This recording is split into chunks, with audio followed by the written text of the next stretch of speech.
guys, for today's video atong ipakita kung unsa kabisa atong kinabuhi pagkagising sa umaga, maghilamos, magugas ng kilikili or something else, dili na maligo usahay ug karon pagsaka sa kusina, bisindihan ako dahil ang oven tungod kay manoshi man ang ilahang breakfast for today's video.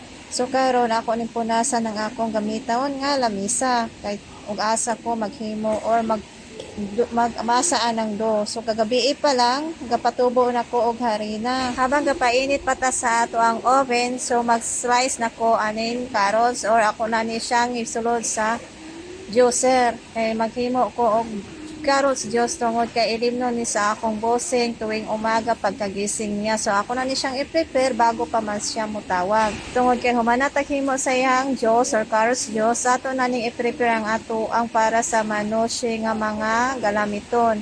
So kumuha na ako ng katong plywood nga pormahan, plato, kutsilyo, harina, ug ang hard sheet nga atong ibutang diri sa oven para moinit ko ni siya. Ato na siyang ibutang, ako na siyang gihugasan kagabi. So karon mag-start na ta og masa aning do nga atong gihimo kagabi. Ato ni siyang bilugon and then ato ni siyang i-roll sa plane or i-flat nato sa roller pin, of course. Kapoy kay ni siya magsige kag duot mao gini pagkakapoy magmasa-masa ani kay manakit kid imong bukton, mura gini modagko gini ako ang bukton ani, mura gid kog pido-dido ani pag uli sa Pilipinas. Unsa po ni akong employer kay alternate man po ni iyahang breakfast in tawon. Oy, lagi-lagi man tawon ning manoshi in tawon. Oy, giganahan man po sa manoshi, giganahan man po tawon mo dagko ni atong bukton. Human nato og duot-duot og nalapad na maayo ang ato ang do. Ato nang ibutang dira sa plywood nga ga-circle nga naay kalaptan nga murag paypay or badminton. And then ato na siyang patungan og flatten nga circle nga bagay, and then ato siyang formahon og circle ug atong gamitan og kutsilyo. So ato na po himuon ng another one until another 3. So karon ato na siyang butangan og toppings, which is the za'atar, olive oil, asin, samak kanang pampaasim o kanang medyo merong sesame seeds na konti. And then ato na siyang ibot-ibot dira tanan kinahanglan na butangan gina siya tanan dira. Lamian man pud sila mukaon ani nya kay kita magong mga Pinay bisag unsaon ako sulay og kaon ani za'atar kay dili man ko kauyon bisag unsaon, pero wala na gid siguro pagkaon mukaon na lang gid siguro ko. Pero akong tangtangan og za'atar. Tangtangan ako og toppings. So pagkahuman na to og himo aning tulo ka buo ka manoshi, ako na siyang ipadaplin. Unya ra na ako na siya lutoon og humana og paligo ang akong mga bossing. Kay mas nindot man ning manoshi kung bagong luto nga ihatag sa ila og ang init kaayo ang oven lami kay pagkaluto. So karon maghimo na ko sa amo ang bread na partner sa among tinapay. So among tinapay sa amo ang coffee. So tulo ang akong gihimo kay tulo man mi kabuok para dili mi mag-away nga murag iring og ero nga ang usa wala, ang usa naa, o diba? So ang usa niya akong gibutangan og asukal. Kay maora iyang ganahan kay dili man tani siya Muslim pero fasting kuno siya. Sa tuwa kay og mag-fasting dili man ta mukaon bisag unsa niya siya. Mukaon naman basta sukal ra walay butter. So ato na siyang ibutang dira sa sulod, ato siyang ikot-ikoton and then atong i-flatten. Ato siyang porma-pormahin og circle. And then ang usa atong butangan og tsokola. Kay mao may ganahan sa usa tsokola kana ama siya favorite nga palaman tsokola or Nutella. So ato ko na ibot-ibot diri sa para sa iya ug ato na siyang ikot-ikoton ang do, and then ato ang i-press-press, ilapad-lapad, ating iduot-duot ug ato ang formahon ug ato na pong lukuton. Sa isa na karon inana lang kasimple ang atong paggama og tinapay basta mabusog lang ta na ay partner sa ato ang coffee. So inana na ang forma sa among tinapay. So wala pa na siya naluto og ato ang manoshi prepare na po para isa lang sa oven. Sa pagkahuman ana, ako na nang ibutang dira sa oven ng amo ang tulo ka buok tinapay para maluto at makakape nami. And then habang nagpaabot sa tinapay nga maluto, ako sang gibubo na iyahang juice akong amo. Katong juice nga ako ang gipapuluan. Lahi pud carrots juice. So karon ato na ning punasan ng ato ang kalat diri para i-prepare na nato ang ilahang para sa ila breakfast para pagmutawag ready na. So karon atong i-prepare ang mga partner sa manoshi. So meron tayo ditong labne, butangan ako og olive oil, cheese. Tapos na atay cucumber, tomato, o mint or nana in Arabic. Ako na siyang i-prepare para pagkatapos nila sa itaas, pagkatapos ako silang paliguan, ready na ang ilahang breakfast. Ang manushi na lang ang atong lutuon sa oven. So, inana lang ka-simple. Inana na po ka-hard work ang atong kinabuhi diri sa ibang bansa. Kabalotang mo budget sa atong oras. So, man naman prepare sa para breakfast. So, ato na ning i-prepare ang ato ang daladon nga mga juices o ang iyang unang gamot nga imnon before nga siya motawag. O, diba? Sa tagal-tagal, luto na rin ang tinapay nato. Pwede na ta mag-drink of coffee with matching tinapay. O, ready na po ng ato ang para sa ilang breakfast na partner sa Manoshi. So, luto na po ang manoshi, guys. Ako na lang giluto ang manoshi, kaya wala pa man sila nang nawag. So, karon mag-take na ta sa atong coffee with matching bread. Happy to eat na. So, mabusog na ang tummy at mainita na ang malamig na tiyan dahil malamig ang panahon ngayon. So, kailangan na natin kainin itong mainit na tinapay at mainit na kape. So, yummy. So, this time, mama naman tag-coffee. O niya, haba-haba pa man ang oras. Wala pa man itawag ang atong employer. So, ato na ning i-prepare ang ilahang para lunch. So, ako na ning gigulgol maayo ng karne nga tibuok. Ato ning gulgolon atong tungaon. Pero dili nato idiretso og tunga. Kuhaan na nato og slice konti. And then, ato ni siyang puston sa plastic. Ug ato ni siyang pitpiton para mo nipis. Ug mahumok kunuhay. Maamanay tudlo niya.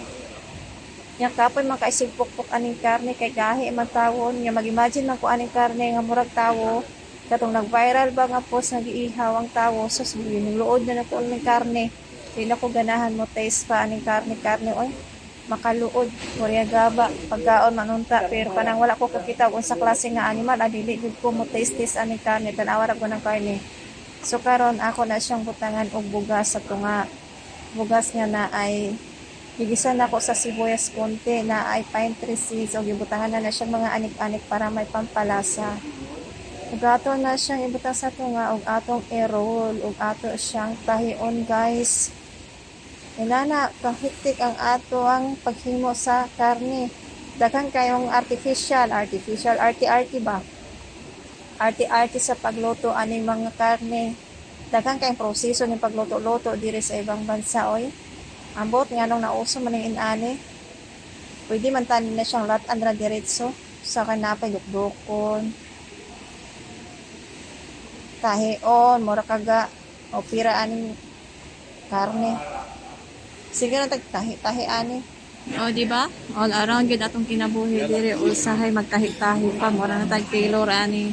Tailoring ay ginako og prepare po ta ani hang gipahugasan niya kakuhaan niyang palot ning pusit or squid og i-slice daw ni og ginagmay ambot og iya ba ni kuyog sa pagluto ani unsa dagway ning luto ani pero I think marag dili na siguro tig kinahanglan pero ako ra nagisundod ang iyang gusto kay nanion so ato syempre ato ning balatan wala pa siya kabalo unsa klase nga luto ani oy kung ako ra pud ani paprituhon naman ako ning adobohon di ba.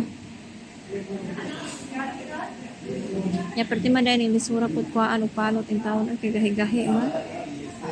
Sus Ginoo ko na nakita niya akong kamot og niluslos aning palot aning squid. So reklamo pa day. Trabaho manggod nagpaalipin man ta sa dollars so maning kamot. Wala bitay bayad magreklamo. Ang importante gisulduhan Free raman magreklamo. Basta gawin lang ang trabaho, o di ba? O FW, react mo dira ba? Parehas ra biyata, most tibi na ito, magreklamador. So, asok na sa slice, pahaba, and then, slice na to o ginagmay. Kung naglisod ta o kuhaan ng palot, mas maglisod ta o kuhaan ng palot, aning gaway-gaway, kapag man na yun gahia, sa diluod, magkuhaan kay mura magbitin.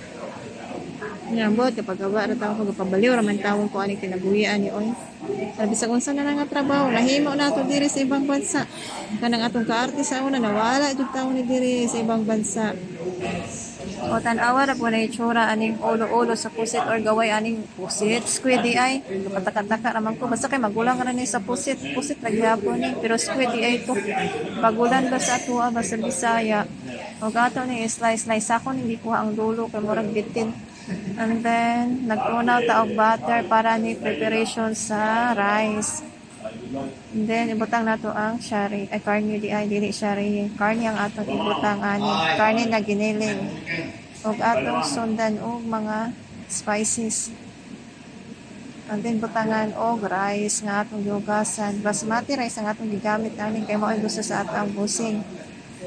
Nan na siya black pepper, 7 spices, allspices, ginger powder, og asin. Syempre, pampalasa sa atong nilotong rice.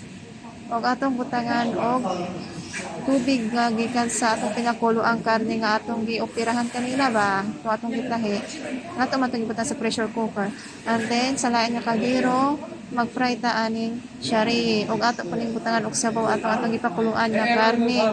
So mao na ning itsura sa atong pinakuluan karne ito atong gitahi kanina, pero siyami nakaayo kay humok nakaayo siya.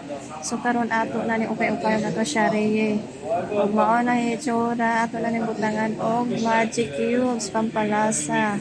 And then mao to itsura sa atong rice ug ato ang karne ato nang gibahit ug ato na siyang sipad-siparon. Ug katong ato ang rice nga giluto with karne atong ibutang to sa Pyrex. O pagkahuman nato himay-himay anang karne nga ato ang gioperahan. Gioperahan tong atong gitahi nga atong gipakuluan. Ato usang tanggalon ang ato ko nang diay nga tanggalon ang kuan rice nga atong gibutang sa sulod sa karne. Abi nato na sipad-siparon ang karne ay gabaliktad man akong voice over taon ay nalibog man taon ni oy. Pagkahuman nato sipad-sipad anang karne, kay wala na ang rice dira sa sulod. Ato nang ipatong dira sa rice nga atong butang sa Pyrex. So yummy na kaina dira, lami na kaina kay kanon. So ina na siya pag-serve. Serve with shorba or sabaw. So after sa mahaba-habang oras sa pagtrabaho nato sa usa ka adlaw, pagkagabi kanila ka man akong busing kay niadto siya sa palaruan. So karon nag-prepare na ako sa ilang pagkaon or lunch pagka tomorrow. O kay tungod kay chicken honey man ilang pagkaon, ako na siyang gi-prepare pagkagabi ang chicken honey sauce. O meron na tayo ditong nahimong chicken honey sauce, nilagyan nato ng mga spices. O karon kanatag gi-slice nga apple na maliliit na cubes. Ato na siyang inuno diri sa sauce nga atong gihimo. Tuman naman ta og gama siyang sauce, ato nang ibutan sa ref. Together with the chicken legs na ato nang gi-arrange diri sa oven plate. Kinabukasan, ato na siyang ibobo diri sa chicken legs nga atong gilimpyuhan. O ato nang ibabad for 4 hours. And then ibutang nato na diri or takloban na sa nato or kabera na sa nato siya og aluminum foil bago nato siya ibutang sa oven. Magtuo nato siya hangtod siya nga masoften ang manok. Sa ila, ang partner ani ay macaroni or bihon na color puti. So mag-prepare ta aning carrots. Atong slice ni pa stripe. Lahi po sa ilahan no, kay ang ilahang i-partner aning chicken honey kay kaning bihon sa atua kay kuan man rice. Actually, ang pinakauna jud ani nga partner nila sa chicken honey is bihon ra jud siya nga nilaga nga plain ra gud siya dayon maggisa ra ka aning carrots, bell pepper or colored bell pepper, maura na siya og gatagan nimo sila og soy sauce. Pero sa akong panahon karon kay murag ganahan ko ba maghimo aning bihon, so ako na siyang gitimplahan. Ang bihon akong giboil ug giparihan na nako sa bihon sa atua nga atong sagulan og kaning mga gulay. Para pud na makakaon ba kay gimingaw na pud kaon og bihon sa atua. So ato na siyang timplahan. Itimpla na ni nato siya para lami pud siya ba. Para maiba naman. So karon mag-start na ta og isa sa atong mga gulay. So inani lang ka easy ang atong kinabuhi diri. Easy but hard. O diba? Lisod kay spellingon. Easy pero hard. Unsa kahana siya. Murag dili, murag mao jud. So, ukay-ukayan mo nato siya. Butangan nato mga soy sauce, magic cubes, butter kunti. Ganda hirap na, video pa rin. Paano kasi ang pag-ano sandok mo manipis? Anong kasama ko high blood? High blood ang kasama ko dito. Pinaano na nga. So, I put black pepper. Kinamay ko na. Malinis naman kamay ko. Galing ako sa kubita. To taste. And then, lagyan ko na ng soy sauce, pero hindi marami. Lagyan mo So, tama na yun kasi matamis na. Oh, matamis naman talaga. O diba, nakahimo tata og pansit bihon. Og naatay pumpkin nga shorba nga atong himo. Og dili po magpatalo ang tigulang og ang anak nga lalaki naapod siya chicken grills. That's all for today's video. Thank you for watching. Bye bye.